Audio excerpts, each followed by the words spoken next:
All right, guys, let's give it up. Get the energy up. Get the energy going. Give it up for our host, for the other comics that we've had going. Thank you so much. A lot of comics will say that because for some of us, as you can probably tell, that's the only applause that we're going to get all night.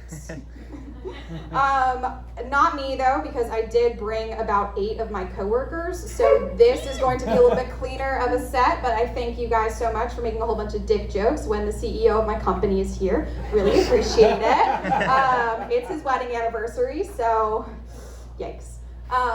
Last month, October, was Hispanic Heritage Month. Anybody? No, just me. Okay. I know I celebrated it in the tradition of my people, Chipotle and overpriced margaritas.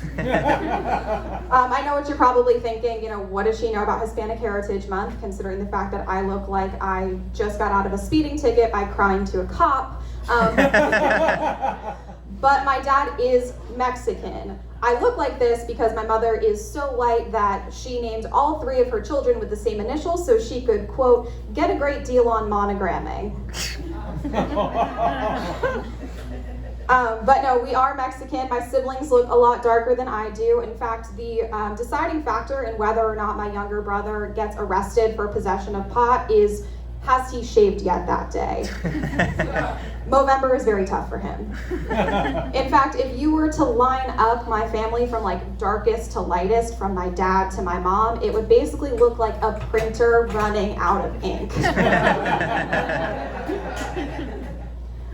So I moved down to Sarasota about a year ago, and when I got down here, I downloaded some dating apps. Anybody here use dating apps? No, just me. Okay, cool. That's why I'm still single. So when I got down here, I downloaded some dating apps, and when you go on dates with guys, as a woman and as a woman who listens to a lot of murder podcasts, I often keep an eye out for red flags or like deal breakers. And one of the things that I had to come to terms with in terms of like, is this a deal breaker or not? And the lines that I'm willing to draw in a relationship is how many fish pics are in his profile. I don't know if you guys are like familiar with the Sarasota dating scene, but it's like, I'm a dude, I'm shirtless on a boat, and here's a fish that I caught.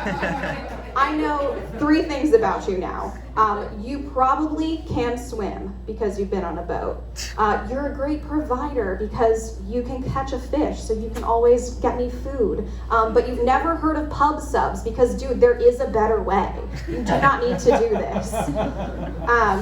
I gave up on the dating apps a little while ago. I decided to spend my time, looking for guys a meet cute sort of way, where I go to the farmer's market or hang out at the local public library. And then I realized that most of the guys there are not in my age bracket.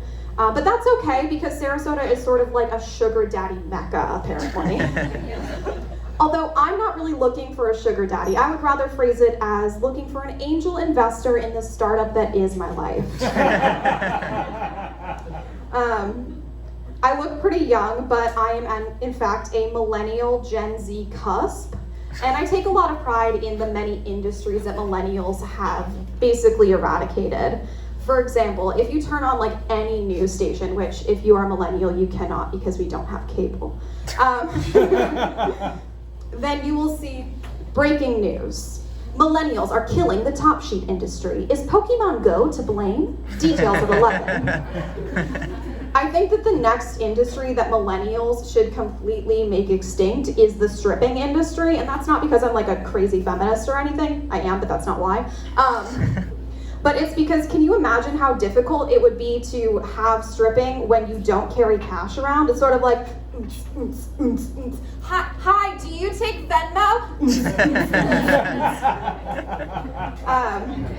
So in terms of being a millennial, I think that the one thing that really makes me stand out as a millennial is the fact that I refuse to answer my phone when anybody calls. In fact, I delayed listening to a voicemail that was on my phone for the past 3 days because I didn't recognize the number.